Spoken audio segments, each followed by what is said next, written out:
Clairvoyance and Occult Powers by Swami Panchadasi, or William Walker Atkinson. Lesson 7 was Clairvoyant Crystal Gazing. This is Lesson 8, Clairvoyant Reverie. In the preceding 2 chapters, I have asked you to consider the first 2 methods of inducing the clairvoyant phenomena, namely psychometry and crystal gazing, respectively. In these cases, you have seen how the clairvoyant gets en rapport with the astral plane by means of physical objects, in the case of psychometric clairvoyance, or by means of a shining object in the case of crystal gazing. Let us now consider the third method of inducing the clairvoyant condition or state, that is, by means of what may be called a clairvoyant reverie, in which the clairvoyant gets en rapport with the astral plane by means of psychic states in which the sights, sounds, and thoughts of the material and physical plane are shut out of consciousness. The student of the general subject of clairvoyance will soon be impressed with 2 facts concerning the production of clairvoyant phenomena, namely, 1, that in the majority of the recorded cases of the investigators, the clairvoyant phenomena were obtained when the clairvoyant was in the state of sleep, or at least semi-sleep or drowsiness, the visioning appearing more or less like a vivid dream. And 2, that in the case of the clairvoyant voluntarily entering en rapport with the astral plane, he or she would enter into what seemed to be a kind of trance condition, in some cases an absolute unconsciousness of the outside world being manifested. The student, noting these facts, is apt to arrive at the conclusion that all clairvoyance is accompanied by the condition of sleep or trance, and that no clairvoyant phenomena are possible unless this psychic condition is first obtained. But this is only a half-truth, as we shall see in a moment. In the first place, the student arriving at this conclusion seems to have ignored the fact that the phenomena of psychometry and crystal gazing, respectively, are as true instances of clairvoyance as are those which are manifested in the sleep or trance condition. It is true that some psychometrists produce phenomena when they are in a state of psychic quiescence, but on the other hand, many clairvoyant psychometrists merely concentrate the attention on the object before them and remain perfectly wide awake and conscious on the physical plane. Likewise, the average crystal user remains perfectly wide awake and conscious on the physical plane. When the student takes these facts into consideration, he begins to see that the trance condition and similar psychic states are simply particular methods of inducing the en rapport condition for the clairvoyant, and are not inseparably bound up with the phenomena of clairvoyance. As the student progresses, moreover, he will see that even in the case of clairvoyant reverie, the third method of inducing the astral en rapport condition, the clairvoyant does not always lose consciousness. In the case of many advanced and exceptionally well-developed clairvoyants, no trance or sleep condition is induced. In such cases, the clairvoyant merely shuts out the outside world of sights, sounds, and thoughts by an effort of trained will, and then concentrates steadily on the phenomena of the astral plane. For that matter, the skilled and advanced occultist is able to function on the astral plane by simply shifting his consciousness from one plane to another, as the typist shifts from the small letters of the keyboard to the capital letters by a mere pressure on the shift key. The only reason that many clairvoyants manifesting along the lines of the third method, known as clairvoyant reverie, fall into a trance or a sleep condition is that they have not as yet acquired the rare art of controlling their conscious attention at will. This is something that requires great practice. They find it easier to drop into the condition of semi-trance or semi-sleep than it is to deliberately shut out to the outer world by an act of pure will. Moreover, you will find that in the majority of the recorded cases of investigators, the clairvoyance was more or less spontaneous on the part of the clairvoyant person and was not produced by an act of will. As we proceed to consider the various forms and phases of clairvoyant phenomena in these lessons, you will notice this fact. There are but few recorded cases of voluntary clairvoyance in the books of the investigators, the skilled clairvoyants, and more particularly the advanced occultists, avoid the investigators rather than seek them. They have no desire to be reported as typical cases of interesting psychic phenomena. They leave that to the amateurs, and to those to whom the phenomena come as a wonderful revelation akin to a miracle. This accounts for the apparent predominance of this form of clairvoyance.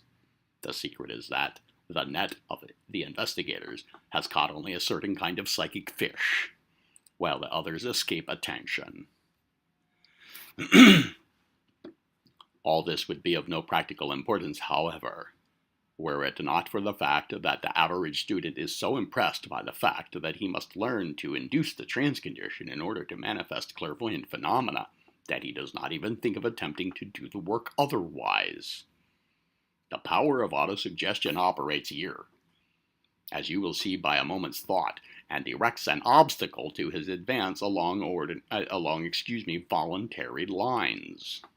More than this mistaken idea tends to encourage the student to cultivate the trance condition, or at least some abnormal psychic condition, by artificial means. I am positively opposed to the inducing of psychic conditions by artificial means, for I consider such practices most injurious and harmful for the person using such methods. Outside of anything else, it tends to render the person negative psychically instead of positive. It tends to make him or her subject to the psychic influence of others on both the physical and astral plane, instead of retaining his or her own self-control and mastery. The best authorities among the occultists instruct their pupils that the state of clairvoyant reverie may be safely and effectively induced by the practice of mental concentration alone. They advise positively against artificial methods. A little common sense will show that they are right in this matter. All that is needed is that the consciousness shall be focused to a point, become one-pointed, as the Hindu yogis say. The intelligent practice of concentration accomplishes this, without the necessity of any artificial methods of development or the induction of abnormal psychic states. If you will stop a moment and realize how easily you concentrate your attention when you are witnessing an interesting play or movie, or listening to a beautiful rendition of some great masterpiece of musical composition, or gazing at some miracle of art, you will see what I mean. In the cases just mentioned, while your attention is completely occupied with the interesting thing before you, so that you have almost completely shut out the outer world of sound, sight, and thought, you are, nevertheless, perfectly wide awake, and your consciousness is alert. The same thing is true when you are reading a very interesting book. The world is shut out from your consciousness, and you are oblivious to the sights and sounds around you. At the risk of being considered flippant, I would remind you of the common spectacle of two lovers so wrapped up in each other's company that they forget that there is a smiling world of people around them. Time and space are forgotten to the two lovers. To them there is only one world, with but two persons in it. Again, how often have you fallen into what is known as a brown study or daydream, in which you have been so occupied with the thoughts and fancies floating through your mind that you forgot all else? Well then, this will give you a common sense idea of the state that the occultists teach may be induced in order to enter into the state of en rapport with the astral plane, the state in which clairvoyance is possible.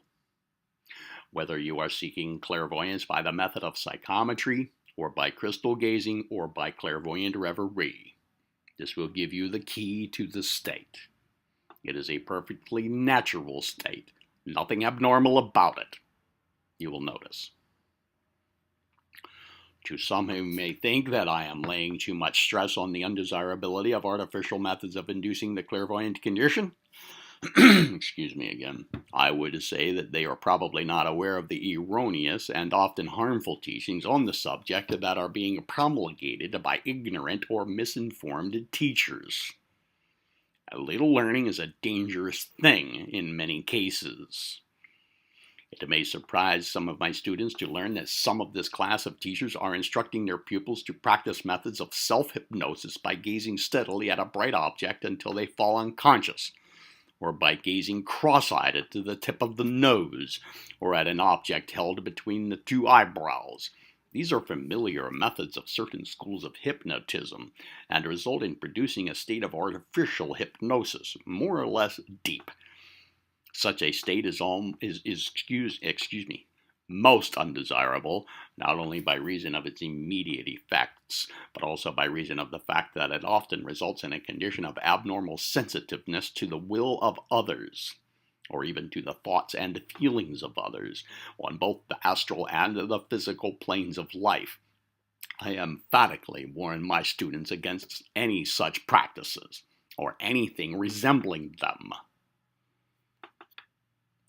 While I dislike to dwell on the subject, I feel that I should call the attention of my students to the fact that certain teachers seek to produce the abnormal psychic condition by means of exhausting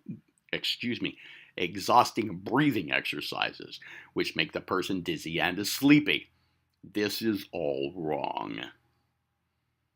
While rhythmic breathing exercises have a certain value in psychic phenomena, and are harmless when properly practiced, nevertheless, such practices as those to which I have alluded are harmful to the nervous system of the person, and also tend to induce undesirable psychic conditions.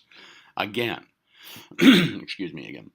some teachers have sought to have their students hold their breath for comparatively long periods of time in order to bring about abnormal psychic states. The slightest knowledge of physiology informs one that such a practice must be harmful. It causes the blood to become thick and impure and deficient in oxygen. It certainly will produce a kind of drowsiness, for the same reason that impure air in a room will do the same thing. In both cases, the bloodstream is poisoned and made impure. The purpose of rational and normal breathing is to obviate just this thing. So these teachers are reversing a natural law of the body in order to produce an abnormal psychic state. With all the energy in me, I caution you against this kind of thing.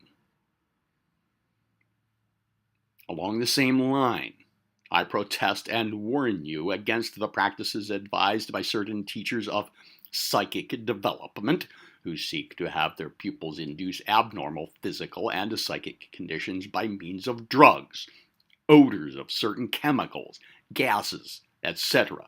Such practices, as all true occultists know, belong to the clans of the black magicians, or devil worshippers of the savage races. They have no place in true occult teachings. Common sense alone should warn persons away from such things, but it seems to fail some of them. I assert without fear of intelligent contradiction that no true occultist ever countenances any such practices as these. All the true teachers are vigorous in their denunciation of such false teachings and harmful practices. In this same category, I place the methods which are taught by certain persons, namely that of inducing abnormal physical and psychic condition of giddiness and haziness by means of whirling around in a circle until one drops from giddiness or until one feels queer or odd in the head. This is a revival of the practices of certain fanatics in Persia and India who perform it as a religious rite until they fall into what they consider holy sleep, but which is nothing more than an abnormal condition and an unhealthful physical and psychic one. Such practices are a downward step, not an upward one. It seems a pity that the necessity has arisen for such warnings as these, but my duty, as I see it, is very plain. To all who are tempted to develop in this way, I say positively, don't. The scientific, rational way to develop the astral senses is to first acquire the art of concentrating. Bear in mind that in concentration, the person, while shutting out the impressions of the outside world in general, nevertheless focuses and concentrates his attention upon the one matter before him. This is quite a different thing from making oneself sensitive to every current of thought and feeling that may be in the psychic atmosphere. True concentration renders one positive, while the other methods render one negative. Contrary to the common opinion, psychic concentration is a positive state, not a negative. An active state, not a passive one. The person who is able to concentrate strongly is a master, while one who opens himself to control, either physical or astral, is more or less of a slave to other minds. The student who will begin by experimenting along the lines of contact mind reading, and who then advances along the lines of true telepathy, as explained in the earlier chapters of this book, will have made a good start, and considerable progress along the road to clairvoyant development. The rest will be largely a matter of exercise and practice. He will be aided by practicing concentration along the general lines of the best occult teaching. Such practice may consist of concentration upon almost any physical object, keeping the thing well before the mind and attention. Do not tire the attention by practicing too long at one time. The following general rules will help you in developing concentration. Number 1. The attention attaches more readily to interesting rather than uninteresting things. Therefore, select some interesting thing to study and analyze by concentrated thought. Number 2. The attention will decline in strength unless there is a variation in the stimulus. Therefore, keep up the power of concentration by either changing the object you are observing or else by discovering some new properties, qualities, or attributes in it. 3. The things you wish to shut out of consciousness can best be shut out by your concentration upon some other thing. The attention can dwell only upon one thing at a time, if focused upon that one thing. Number 4. The power of applying your attention, steady and undissipated, to a single object is a mark of strong will and superior mental discipline. Weak minds cannot do this. Therefore, in cultivating concentrated attention, you are really strengthening your mind and will. 5. To develop concentrated attention, you must learn to analyze the thing upon which you are bestowing concentrated attention. Therefore, proceed by selecting an object and analyzing it by concentrated attention, taking one part after another, one by one, until you have analyzed and mastered the whole object. Give it the same attention that the lover gives his loved one, the musician his favorite composition, the artist his favorite work of art, and the book lover his favorite book. When you have accomplished this, you have mastered concentration, and will be able to apply the mind one-pointedly upon anything you wish, physical or astral, and consequently will have no trouble in shutting out disturbing impressions. Number 6. Learn to concentrate on the physical plane, and you will be able to concentrate on the astral plane as well. By the one who has mastered concentration, trances and abnormal psychic states will not be needed. The needle-pointed mind is able to pierce the astral veil at will, while the blunt-pointed mind is resisted and defeated by the astral envelope, which, while thin, is very tough and unyielding. A well-known authority on psychic development has well said, quote, "Occasional flashes of clairvoyance sometimes come to the highly cultured and spiritual-minded man, even though he may never have heard of the possibility of training such a faculty. In his case, such glimpses usually signify that he is approaching that stage in his evolution when these powers will naturally begin to manifest themselves. Their appearance should serve as an additional stimulus to him to strive to maintain that high standard of moral purity and mental balance, without which clairvoyance is a curse and not a blessing to its possessor. Between those who are entirely unimpressionable and those who are in full possession of clairvoyant power, there are many intermediate stages. Students often ask how this clairvoyant faculty will first be manifested in themselves, how they may know when they have reached the stage at which its first faint foreshadowings are beginning to be visible. Cases differ so widely that it is impossible to give to this question any answer that will be universally applicable. Some people begin by a plunge, as it were, and under some unusual stimulus become able just for once to see some striking vision. And very often in such a case, because the experience does not repeat itself, the seer comes in time to believe that on that occasion he must have been the victim of hallucination. Others begin by becoming intermittently conscious of the brilliant colors and vibrations of the human aura. Yet others find themselves with increasing frequency seeing and hearing something to which those around them are blind and deaf. Others, again, see faces, landscapes, or colored clouds floating before their eyes in the dark before they sink to rest, while perhaps the commonest experience of all is that of those who begin to recollect with greater and greater clearness what they have seen and heard on other planes during sleep. Excuse me again. The authority in question gives the following excellent advice regarding the subject of the development of clairvoyant power and astral visioning. Quote, "Now the fact is that there are many methods by which it may be developed, but only one which can be at all safely recommended for general use, that of which we shall speak last of all.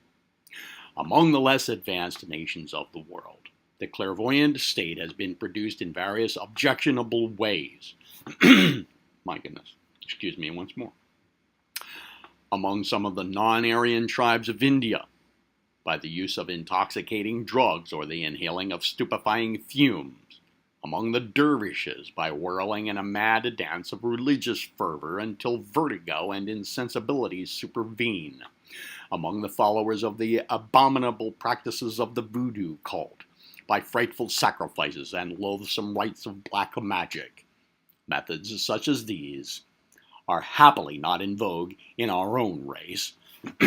Yet, even among us, large numbers of dabblers in this ancient art adopt some plan of self-hypnotization, such as gazing at a bright spot or the repetition of some formula until a condition of semi-stupefaction is produced, while yet another school among them would endeavor to arrive at similar results by the use of some of the Indian systems of regulation of the breath. All these methods are unequivocally to be condemned as quite unsafe for the practice of the ordinary man who has no idea of what he's doing, who is simply making vague experiments in an unknown world. Even the method of obtaining clairvoyance by allowing oneself to be mesmerized by another person is one form which I should myself shrink with the most decided distaste, and assuredly it should never be attempted except under conditions of absolute trust and affection between the magnetizer and the magnetized, and a perfection of purity in heart and soul, in mind and intention, such as is rarely to be seen among any but the greatest of saints. Yet there is one practice which is advised by all religions alike, which if adopted carefully and reverently can do no harm to any human being, yet from which a very pure type of clairvoyance has sometimes been developed, and that is the practice of meditation. Let a man choose a certain time every day, a time when he can rely upon being quiet and undisturbed, though preferably in the daytime rather than at night, and set himself at that time to keep his mind for a few minutes entirely free from all earthly thoughts of any kind whatever, and when that is achieved, to direct the whole force of his being toward the highest ideal that he happens to know. He will find that to gain such perfect control of thought is enormously more difficult than he supposes. But when he attains it, it cannot be in every way most beneficial to him. And as he grows more and more able to elevate and concentrate his thought, he may gradually find that new worlds are opening before his sight. As a preliminary training towards the satisfactory achievement of such meditation, he will find it desirable to make a practice of concentration in the affairs of everyday life, even in the smallest of them. If he writes a letter, let him think of nothing else but that letter until it is finished. If he reads a book, let him see to it that his thought is never allowed to wander from his author's meaning. He must learn to hold his mind in check, and to be the master of that also, as well as of his lower passions. He must patiently labor to acquire absolute control of his thoughts, so that he will always know exactly what he is thinking about and why, so that he can use his mind and turn it or hold it still, as a practiced swordsman turns his weapon where he will. End of quote. I have given the above full quotation from this authority, not merely because that from another angle he states the same general principles as do I, but also because his personal experience in actual clairvoyant phenomena is so extended and varied that any word from him on the subject of the development of clairvoyant power must have a value of its own.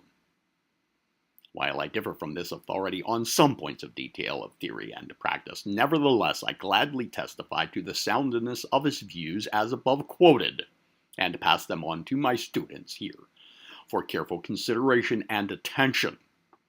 The student will do well to heed what he has to say, and to combine such opinion with what I have uttered in the earlier part of this chapter.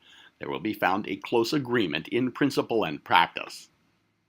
And now, let us pass on to a consideration of the various forms and phases of the clairvoyant phenomena itself.